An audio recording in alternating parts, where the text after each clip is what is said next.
If you are a real estate agent or a homeowner thinking about listing your property, this video is gonna save you time, money, and a lot of frustration. Today we're talking about the most common mistakes listing agents make, especially during that initial stage of taking on a listing. These missteps can lead to missed opportunities, unhappy clients, and stale listings. And by the way, I made all these mistakes in the past and learned the hard way, but you don't have to. All right, so let's break it down. Mistake number 1, not setting expectations. Everything starts with that first appointment. But here's the truth. Most mistakes begin right here. Agents, they get caught up in winning the listing and forget to actually educate the seller.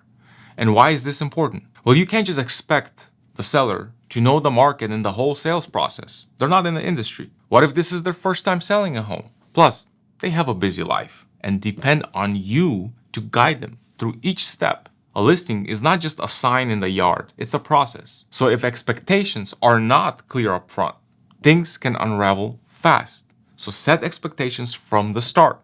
Mistake number 2, overpromising. And this one's huge. Some agents try to impress by promising things like weekly open houses, daily reports, a 5-day sale, or some mysterious buyer that's ready to buy. But overpromising and underdelivering creates disappointment and damages trust. And trust is not easy to earn back, so don't overpromise. Mistake number 3, no selling plan. There should be a clear timeline with specific benchmarks. For example, when is the media day? When is the listing going live? What's your follow-up system? What happens if there are no offers after 30 days? Sellers should know what to expect each step of the way. And if you don't have a plan, what you will have is chaos. Now, let's talk about pricing pitfalls. So mistake number 4 is overpricing. I know it's tempting to say yes to whatever the price the seller wants, but pricing too high from the start can really backfire. You must be able to explain why listing too high may end up hurting the seller. Even though they may think they want the high price for their home, what they don't see yet and definitely don't want is an overpriced listing that sits, gets ignored, and at the end sells for much less after months of frustration. Think of pricing like the first impression. You only get one shot. If you miss the mark, buyers move on.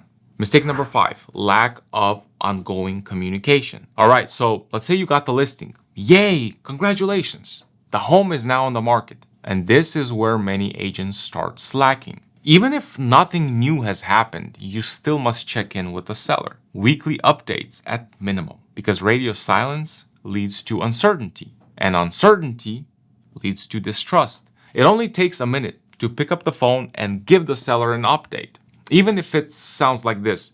Hey, Mr. Seller, not much has happened this week, but we hope that the video we made and posted will generate more interest from potential buyers and other realtors. See, this is all you gotta do, and it's so much better than just silence. Mistake number 6, no feedback loops. Let's say you are now getting some showings. Awesome, but what's your follow-up plan? Are you asking the agents who show the property for feedback? Are you communicating it to seller and adjusting based on their input? Because if you don't know what the buyers are saying, you're flying blind. Okay, this next one is a big one. Listing too quickly without preparation. A rushed listing with no cleaning, staging, or preparation leaves money on the table. Sometimes small improvements, such as decluttering, minor fixes, lighting, can mean thousands of dollars more in the seller's pocket. And if you'd like to get a free list of improvements that make a difference, the ones that we recommend to sellers, click on the link below and download the Home Improvements Before You Sell PDF. This last one is something that nobody really talks about, and here's why. In a hot market, 30 to 90 day listing agreement is probably enough.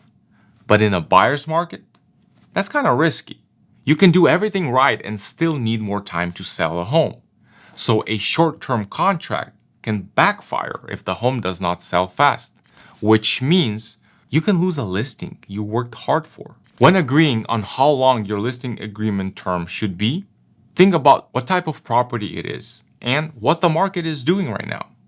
So here's the bottom line. Getting a listing is not just getting a sign in the yard, putting it on MLS, and waiting. It's about having a strategy, setting clear expectations, staying true to your word, and communicating consistently.